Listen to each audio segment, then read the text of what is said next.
حضرت سلمان فارسی رضی اللہ تعالیٰ عنہ جب اسلام قبول کرنے کی غرض سے رسول کریم صلی اللہ علیہ وآلہ وسلم کی خدمت میں حاضر ہوئے تو حضور اکرم صلی اللہ علیہ وآلہ وسلم نے ترجمان طلب کیا، کیونکہ حضرت سلمان فارسی رضی اللہ تعالیٰ عنہ کی زبان فارسی تھی۔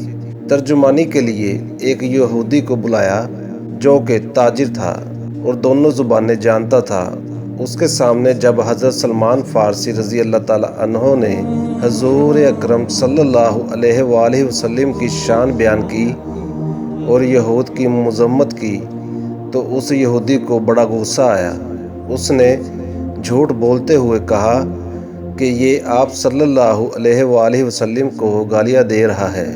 رسول کریم صلی اللہ علیہ وآلہ وسلم نے سن کر فرمایا، یہ سلمان فارسی رضی اللہ تعالیٰ عنہ اتنا لمبا سفر کر کے کیا ہمیں گالیاں دینے آیا ہے؟ نہیں، یہ ہماری تعریف کر رہا ہے۔ اس کے بعد رسول کریم صلی اللہ علیہ وآلہ وسلم نے حضرت سلمان فارسی رضی اللہ تعالیٰ عنہ کے کہے ہوئے الفاظ اس یہودی کو بتائے تو یہودی بولا، کیا آپ صلی اللہ علیہ وآلہ وسلم فارسی جانتے ہیں؟ اگر آپ صلی اللہ علیہ وآلہ وسلم فارسی جانتے ہیں تو پھر ترجمان کی کیا ضرورت تھی؟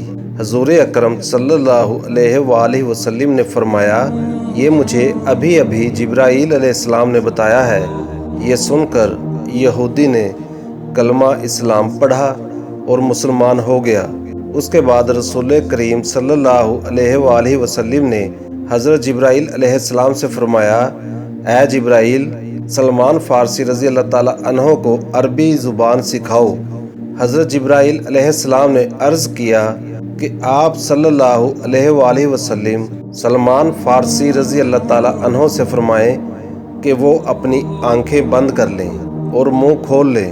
جب انہوں نے ایسا کیا تو حضرت جبرائیل علیہ السلام نے حضرت سلمان فارسی رضی اللہ تعالیٰ عنہ کے منہ میں اپنا لعاب ڈال دیا۔